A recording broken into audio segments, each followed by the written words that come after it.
অপরাধের অভিযোগপত্র সাবেক প্রধানমন্ত্রী শেখ হাসিনা সহ 3 আসামির বিরুদ্ধে জুলাই অভ্যুত্থানে মানবতা বিরোধী অপরাধের অভিযোগপত্র আমলে নিয়েছে আন্তর্জাতিক অপরাধ ট্রাইব্যুনাল। একই সঙ্গে পলাতক শেখ হাসিনা এবং সাবেক স্বরাষ্ট্রমন্ত্রী আসাদুজ্জামান খান কামালের বিরুদ্ধে গ্রেপ্তারি পরোয়ানা জারি করা হয়েছে।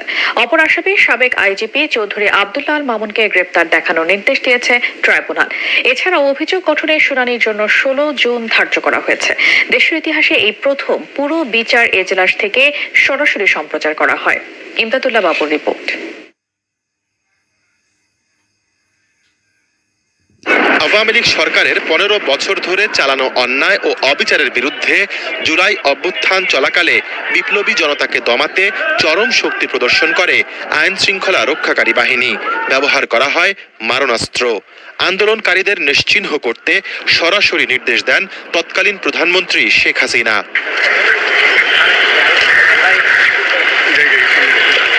রোববার আন্তর্জাতিক অপরাধ ট্রাইব্যুনালে এসবের দালিলিক প্রমাণ সহ 14টি ভলিউমে 8745 পৃষ্ঠার আনুষ্ঠানিক অভিযোগ দাখিল করে প্রসিকিউশন, যেখানে ছিল শেখ হাসিনার সেই ফোনালাপ ও ভিডিও আলামত। যে সমস্ত ভিডিও এবং অডিও ডকুমেন্টস আছে সেগুলো আমরা যথাযথ প্রক্রিয়ায় দাখিল করেছি। ডিজিটাল এভিডেন্স এখানে প্রদর্শন করা যাবে, সেগুলো আমরা প্রদর্শনের ব্যবস্থা করে সবকিছু ট্রাইব্যুনালে আমরা জমা দিয়েছি।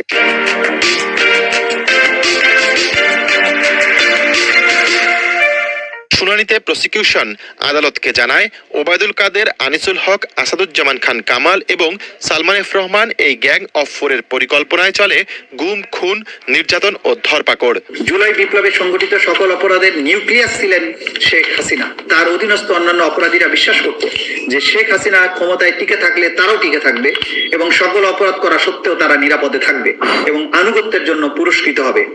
শেখ হাসিনা ছিলেন সকল অপরাধীর প্রাণভোমরা। ট্রাইব্যুনালের জনাকীর্ণ এজলাসে হত্যা ও মানবতা বিরোধী অপরাধের 5টি অভিযোগ আনে প্রসিকিউশন।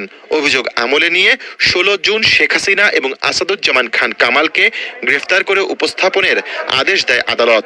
5টি অভিযোগের ভিত্তিতে অপরাধকে আমলে গ্রহণ করা হয়েছে।